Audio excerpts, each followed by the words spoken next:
Saudi আরবে অথবা Saudi আরবের মক্কাতে ট্যাক্সি চালাতে গেলে আরবি ভাষা জানাটা কি অতি জরুরি? আরবি ভাষা না জানা থাকলে আপনি কি ট্যাক্সি চালাতে পারবেন না? অনেকেই আমাকে প্রশ্ন করেন যে, "ভাই আমি তো বাংলাদেশ থেকে আসতে চাচ্ছি, একেবারেই আমি নতুন। কোনো সময় আমার বিদেশের কোনো অভিজ্ঞতা নেই। তো আমি কি সৌদি আরবের মক্কাতে এসে ট্যাক্সি ড্রাইভিং করতে পারবো? আমি তো কোনো ভাষা জানি না। তাহলে আমি কিভাবে করব?" তো আসলে এই প্রশ্নের জবাবটা যদি আমি দেই, এই প্রশ্নের উত্তরটা যদি আমি দিতে যাই, তাহলে বলব যে অবশ্যই আপনি পারবেন। কারণ এখানে আমরাও একসময় নতুন ছিলাম। আমরাও এখানে ড্রাইভিং করেছি। তবে সত্য কথা বলতে এটাই যে ১ম অবস্থায় একটু সমস্যা হতে পারে। ভাষাগত সমস্যা হতেই পারে, স্বাভাবিক। কিন্তু আস্তে, আস্তে এটা ঠিক হয়ে যাবে। তো এইখানে ভাষা জানার থেকেও জরুরি হচ্ছে যে আপনার রাস্তাঘাট সম্বন্ধে বেসিক একটা আইডিয়া থাকা, Google ম্যাপ সম্বন্ধে আইডিয়া থাকা। মোটামুটি আপনার ইংলিশ, তারপরে হচ্ছে উর্দু এবং হিন্দি এই ভাষাগুলা সম্বন্ধে মোটামুটি একটু আইডিয়া থাকা। যদি এইটুকু থাকে তাহলে আপনি অবশ্যই পারবেন। কারণ এই মক্কাতে বেশিরভাগ প্যাসেঞ্জারই হচ্ছে আ উমরা যাত্রী এবং হাজি। এই উমরা যাত্রী এবং হাজি তারা বিভিন্ন দেশ থেকে এখানে উমরা পালন করতে এখানে আসে।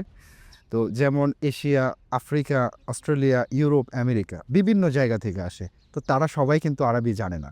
তো অনেকে ইংলিশ জানে, অনেকে উর্দু জানে, অনেকে বিভিন্ন তাদের নিজস্ব যেই ভাষাগুলা সেইগুলা জানে। তো এইটা ফেস করার জন্য ওনাদেরকে হ্যান্ডেল করার জন্য আপনাকে যেটা করতে হবে সেটা হচ্ছে টুকিটাকি ইংলিশ জানা। তারপরে হচ্ছে যদি উর্দু জানেন তাহলে ভালো। হিন্দি যদি জানেন তাহলে ভালো। এইরকম আরকি। আর বাকিটা হচ্ছে আ আ আপনার ইশারাতেও আপনি বোঝাতে পারবেন। ভাঙা, ভাঙা ইংলিশ দিয়েও আপনি বোঝাতে পারবেন। আবার একেবারেই যারা ইংলিশও জানে না, উর্দুও জানে না, হিন্দিও জানে না, তারাও কিন্তু পারে। তারা কিভাবে পারে? অনেক সময় Google Translate ব্যবহার করে। তারপরে হচ্ছে ইশারায়, হাতের ইশারায় তারা ইয়ে করে। তারপরে হচ্ছে যে অনেক সময় প্যাসেঞ্জাররা কার্ড দেখায়। ওই কার্ডের মধ্যে মানে হোটেলের কার্ড দেখায় অথবা কোনো মার্কেটের কার্ড দেখায়।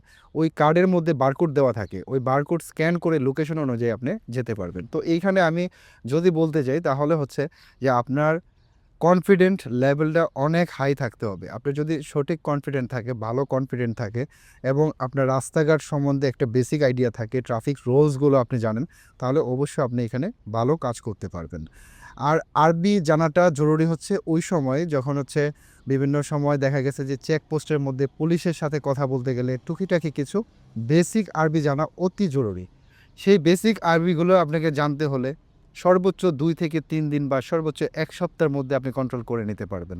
এখানে আমরা যারা আছি, যারা পুরাতন লোক আছে তাদের কাছ থেকে আপনি এটুকু কন্ট্রোল করে মানে আয়ত্তে নিয়ে নিবেন, শিখে নিবেন। আর হচ্ছে যে লোকাল যেই প্যাসেঞ্জার আছে, যারা আরব দেশের প্যাসেঞ্জার তাদের কাছে তাদের সাথে কমিউনিকেশন করতে গেলে আপনার বেসিক কিছু আরবিক জানা দরকার। আর সেই বেসিক জিনিসগুলা যেমন ভাড়া কত, কোথায় যাবেন, হ্যাঁ? আ পৌঁছে গেছি। এই ধরনের কিছু বেসিক আরবি আছে যেগুলা জানলেই আপনি মোটামুটি এখানে নতুন অবস্থায় কাজ করতে পারবেন এবং আস্তে, আস্তে তারপর দেখা গেছে যে আপনার ১ বছর ২ বছর হলে তো আপনি শিখেই গেলেন। এই হচ্ছে আপনাদের প্রশ্নের উত্তর। আশা করি আমি আপনাদেরকে উত্তরটা দিতে পেরেছি। আশা করি আপনারা বুঝতে পেরেছেন। সো আজকের মতো এখানেই। আরও যদি কোনো কোয়েশ্চেন আপনাদের থেকে থাকে তাহলে অবশ্যই কমেন্টসের মাধ্যমে জানাবেন এবং স্ক্রিনে আমাদের হোয়াটসঅ্যাপ নাম্বার দেওয়া থাকবে। যেকোনো তথ্যের জন্য এই হোয়াটসঅ্যাপ নাম্বারে আপনারা যোগাযোগ করতে পারেন এবং বাংলাদেশ থেকে যদি কেউ আমাদের মাধ্যমে আসতে চান তাহলে বাংলাদেশের অফিসের নাম্বার এবং অ্যাড্রেস ২ টাই দেওয়া থাকবে। তো এটার মাধ্যমে যোগাযোগ করে আপনারা আমাদের কাছে আসতে পারেন। সো সবাই ভালো থাকবেন, সুস্থ থাকবেন। আসসালামু আলাইকুম।